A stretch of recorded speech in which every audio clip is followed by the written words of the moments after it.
As we get older, many of us long for the days of our younger years. The details that made up life decades ago are easy to forget, but we are also quickly reminded of things that seem to transport us back in time. Usually it is something small or unimportant that stirs our memories and brings back to life some random moments from childhood. So sit back and enjoy, because you might be old if you remember this.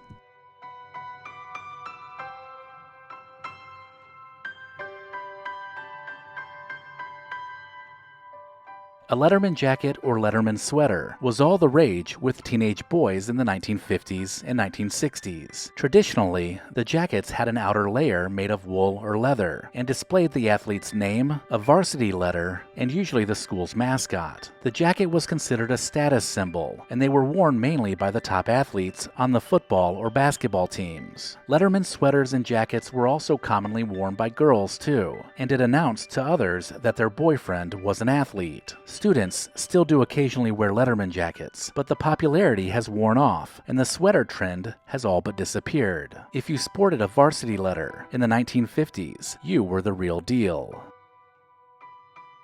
Like every decade, the 1960s had their fair share of popular hairstyles for girls. There was the beehive, worn by the Supremes, the short pixie cut, like Audrey Hepburn, the flipped bob style worn by First Lady Jackie Kennedy, and the bouffant style sported by bombshells everywhere. The 1960s saw hair trends change drastically as the decade wore on, and those high-maintenance hairdos were traded in for long and natural looks in the form of afros and hippie hair. Recollection Road is proud to partner with Legacy Box. Get early access to the best deal of the year. Watch until the end of this video to see why Legacy Box is the perfect gift this holiday season, and then visit legacybox.com/recollection for an incredible 65% off. How many of you had a black light in your bedroom? Well, if you did, then you probably had some black light posters hanging on the wall. Although black light was mainly used for detection of counterfeit money and diagnosing leaks in refrigerators, it also found a more entertaining use. Teenagers couldn't get enough of the posters printed with special inks that, when exposed to ultraviolet light, caused them to glow. In the 1960s, between the widespread use of psychedelic drugs and the Beatles' Sgt. Pepper's Lonely Hearts Club Band, people really went crazy for the glowing posters.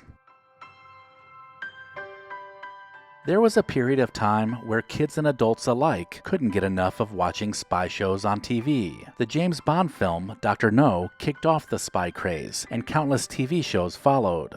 The Man from U.N.C.L.E., Get Smart, and Mission Impossible were just a few, and the growing Cold War tensions fueled the public's appetite for espionage. The TV was quickly teeming with globe-trotting government spies that were surrounded by beautiful girls, high-tech gadgets, and fast cars, which explains why the genre was so entertaining.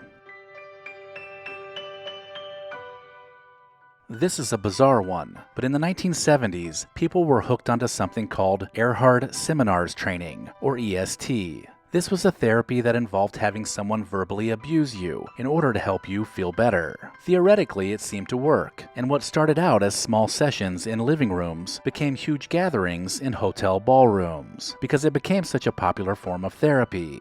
There were books and seminars, and a cult-like following formed around it, but by 1984, the trend had all but fizzled out.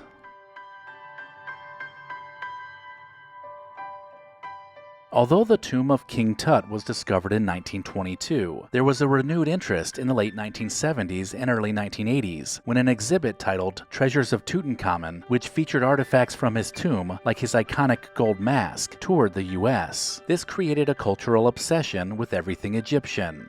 Between Steve Martin singing about it on SNL and the Bangles teaching us how to walk like an Egyptian, the King Tut exhibition became a multi-million-dollar industry that had everybody fascinated by it. Although smoking on a plane has long been outlawed, there was a time when smoking was completely acceptable. In the 1960s, many airlines allowed people to smoke, and non-smoking passengers just had to deal with it during their flight. Eventually, a smoking section was created, and there might have even been a curtain that could be drawn to separate the two areas. As time went on, short flights that were under 2 hours began to ban the practice, and then by the early 1990s, smoking on any flight was prohibited. Remember those tiny metal ashtrays in the armrest? They had that flip-up lid that you could fidget with if you weren't smoking.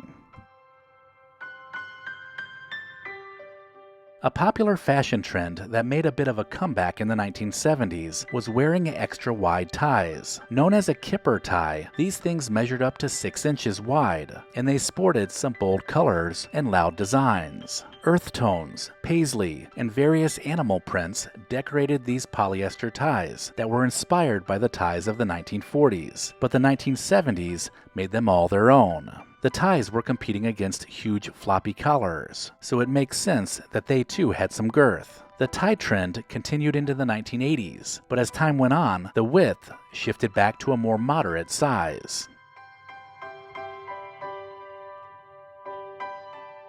If you lived during the 1980s, then you will certainly remember the family sitcoms that were on every major network. The big three were Family Ties, Growing Pains, and The Cosby Show, and everyone had their favorite. While the family sitcoms of the 1980s weren't a new concept, it was a break from the gritty sitcoms of the 1970s. The family formula worked well, and it helped to revitalize network television, while also making teen heartthrobs and huge crushes of some of their teen stars. Everything was big and bulky during the 1980s, including computers. Back then you had to load software using big floppy disks. They started out as literally black and floppy, and as technology evolved, they became a bit smaller and more rigid. The magnetic disk was how you loaded new software onto your computer. This was Microsoft's heyday, and it didn't matter that you needed 15 floppy disks to install Windows, because it was still cutting edge. Finally, if you were a teenage boy during the mid-80s, you probably had a huge crush on either Debbie Gibson or Tiffany. They were rival teen pop singers that rose to fame with big hair, ripped jeans, and a string of singles that dominated Top 40 radio. Debbie wrote her own hit songs, while Tiffany sang cover songs that became massive hits too. Remember watching Star Search with Ed McMahon? Well, both tried out for the show, but only Tiffany competed, placing second. It doesn't matter which one you liked more, both of them became popular fixtures of the 1980s. Let me know in the comments if I missed anything, and make sure to sign up for the Recollection Road newsletter using the link in the description.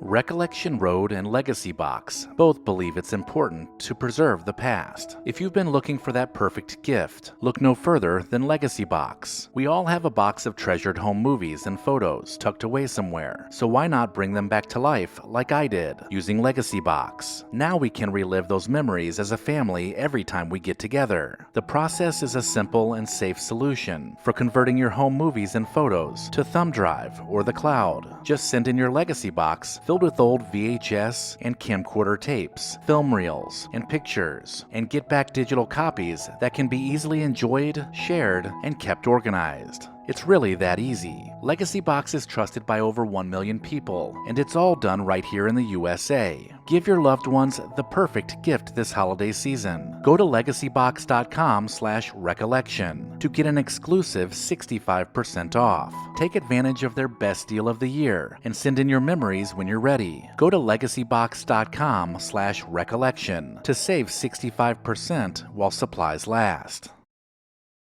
If you enjoyed this video, consider watching the other videos in this series. While you're at it, hit subscribe and share Recollection Road with someone you know. As always, thank you so much for watching.